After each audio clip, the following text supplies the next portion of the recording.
Well, beloved, let's start with a little experiment this morning. Let's pretend you're parents. Let's pretend that I'm a child who's just been told I can't do something that I want to do. So I say, that's not fair. What do you as the parent say? Oh, yeah. It's amazing how universal that is. And do you remember, when you were a kid, you swore you would never, ever say that to your child? And then it comes to you and all of a sudden... Today's gospel is all about fairness and what fairness means to God. A landowner hires some people at the beginning of the day and promises them a regular day's wage, a denarius, the regular wage for a day laborer.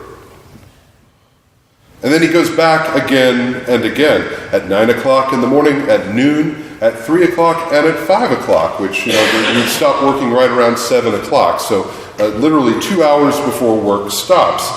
This landowner seems more interested in employing people, really, than in getting the work done. And only promises to the ones afterwards, what's fair? You will get what's fair. And at the end of the day, the employees line up. The landowner lines them up with the latest arrivals in the front, and he gives them each the denarius, what he promised to the people who had arrived early in the morning. No doubt those at the end of the line start to get excited. If the landowner was giving these latecomers what he had promised them, wouldn't he logically give them more? But when he reaches the first, he gives them the exact same pay. And they are aghast. Shouldn't they receive more for working all day than those who have been working for only 2 hours? And wouldn't we tend to agree with this? I mean, while we're very concerned about exactly how contracts are written out, any employer that functioned like this would run into employment problems pretty quickly.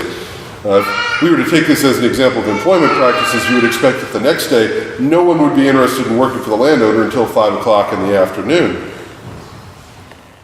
But this is not a human resources role play.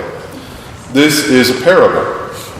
The early arrivals have been showered with abundance, but they're more concerned about how others are being treated than being thankful for what they've received. It's a very human emotion. From keeping up with the Joneses to the grass is always greener on the other side of the fence, we are obsessed with how we stack up against others. How is fairness being balanced? How are we getting our equal share?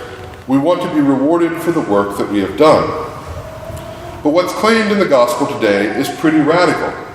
It's claimed that God cares little for our ideas of wealth, status, and fairness. God is more concerned with the reconciliation of the entire world to him, and is willing to seriously ruffle our feathers to get it.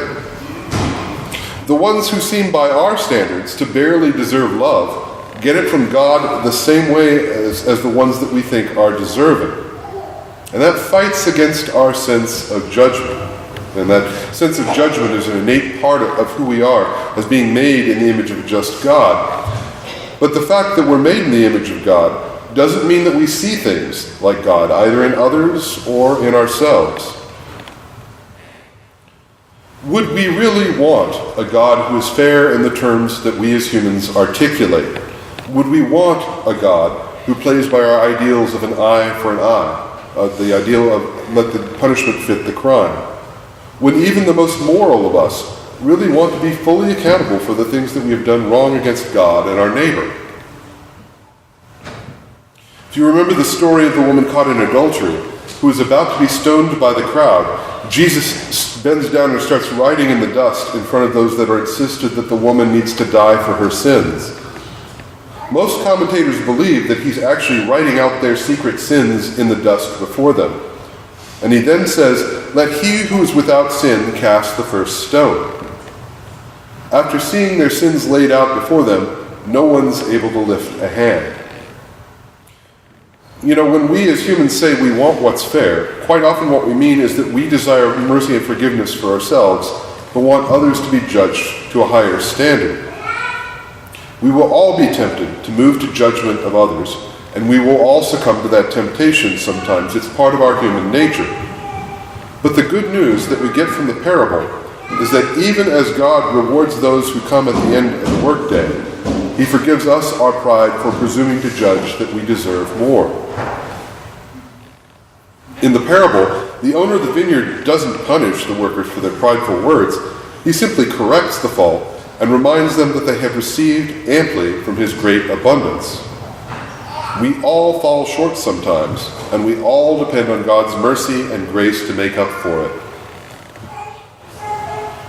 We are to rejoice with those who have also received grace, instead of worrying about whether they've received more than us, because grace trumps our human ideas of fairness every time.